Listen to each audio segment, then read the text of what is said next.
Well, this short video will tell you how to use the RegisterClick-Caucus system. This is especially good for those who are volunteering to assist with the registration at the caucus meeting.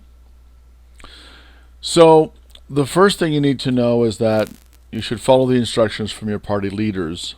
And I will give you the technical information, but anything about check-in policies or procedures, you should take your instructions from your party leaders as being more important than whatever I'm telling you here.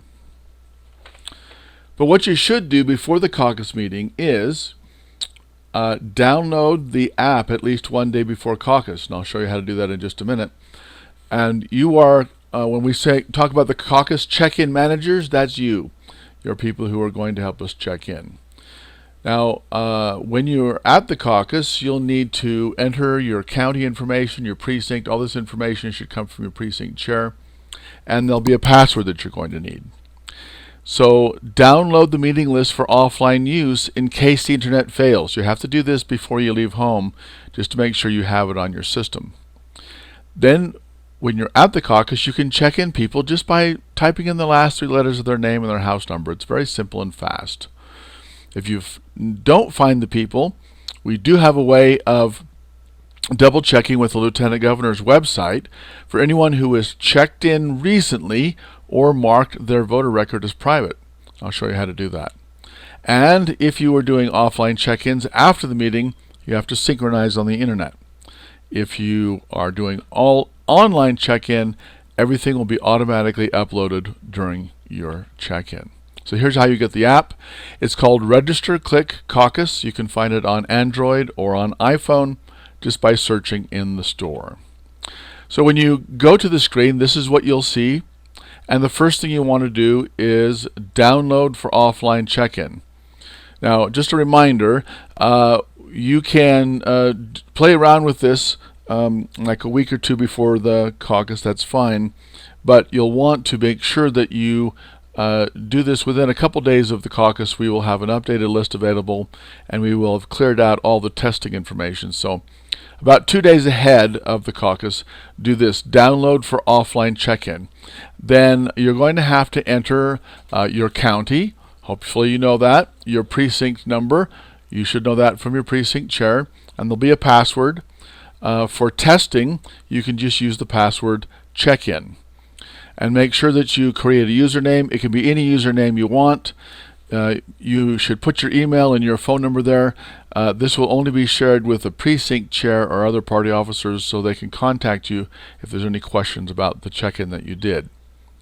After you proceed, then you'll get this progress bar as it downloads the voter records of your precinct. And once that is completed, it'll say, okay, we've got all the lists downloaded. Now return to the menu. Now you can check in at the caucus meeting. This is for now at the caucus meeting using the internet check-in or the offline check-in. So try the internet check-in. If it's working fine, then it's better to use that. If it's not working and you can't get a signal or there's some technology problem, then use the offline precinct check-in, and you can just upload the information later when you get back to home and you have a signal. So whichever way you use, the internet online or the offline check-in, the first screen you'll get is this one.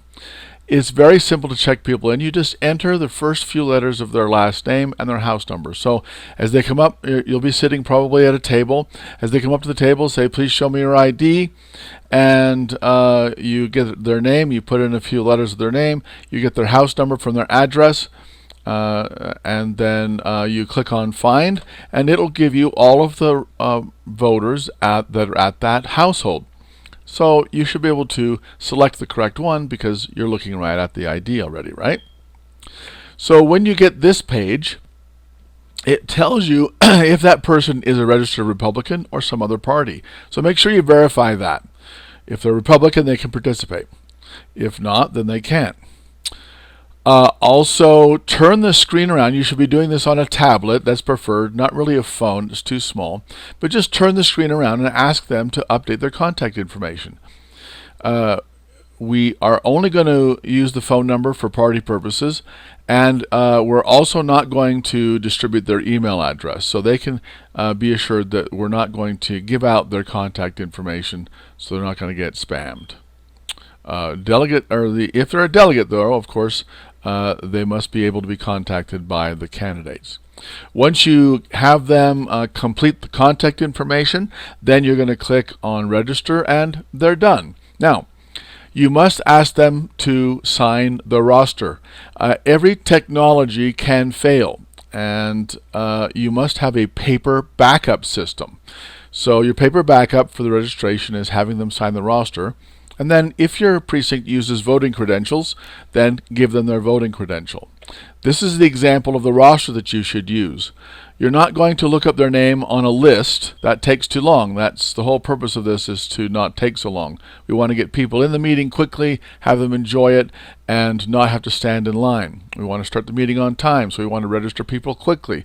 So we're not going to look up their name on a list. That's why we have the app. So you just have the first person sign number 1, the next person sign number 2, and so on. So it just takes about 2 seconds for them to sign their name and put in their name. And you can get this form on the RegisterClick-Caucus website. If you log in your account and get under Caucus Tools, the registration mobile app, or ask your precinct chair to provide you with these forms. Once you do that, you'll go back to this screen and you just keep doing it. You just put in the last name and the house number, click find, you register. You do another one, you register. You do another one, you register. Now, a couple things that might be unusual. First of all, we have something called pre-registration.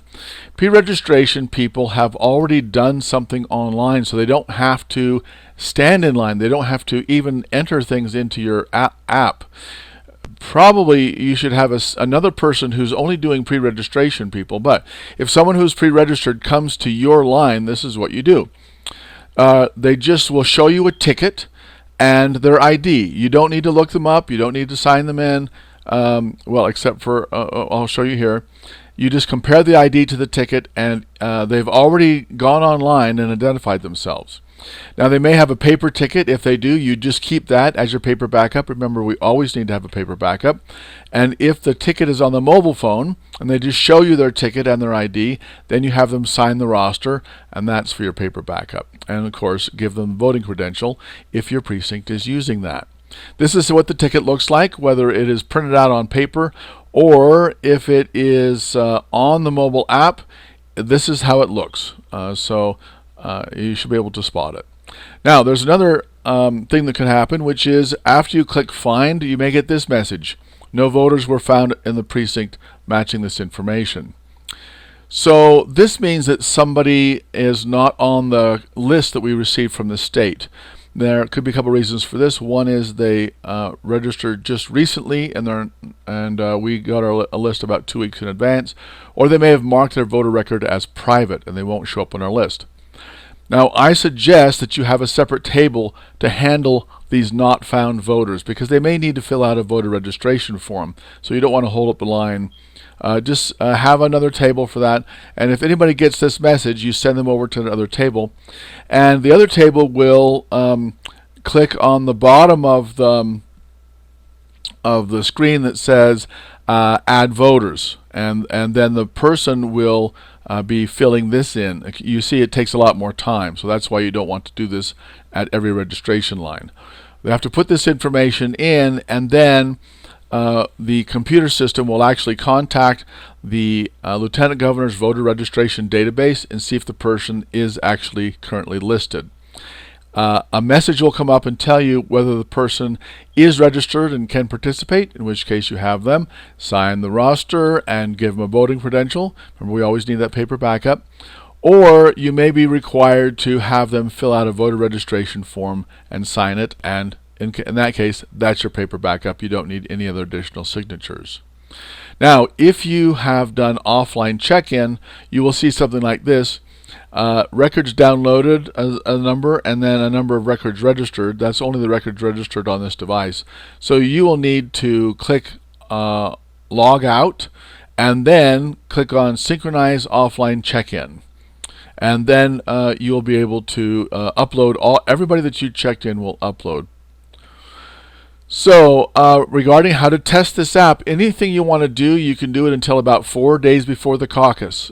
Everything that you do will be erased up to 4 days before the caucus, and then it'll be live. So anybody that you check in, or any information that you add to the voters, whatever, that will be disregarded once you reach about 4 days before caucus. So after that, consider the system to be live.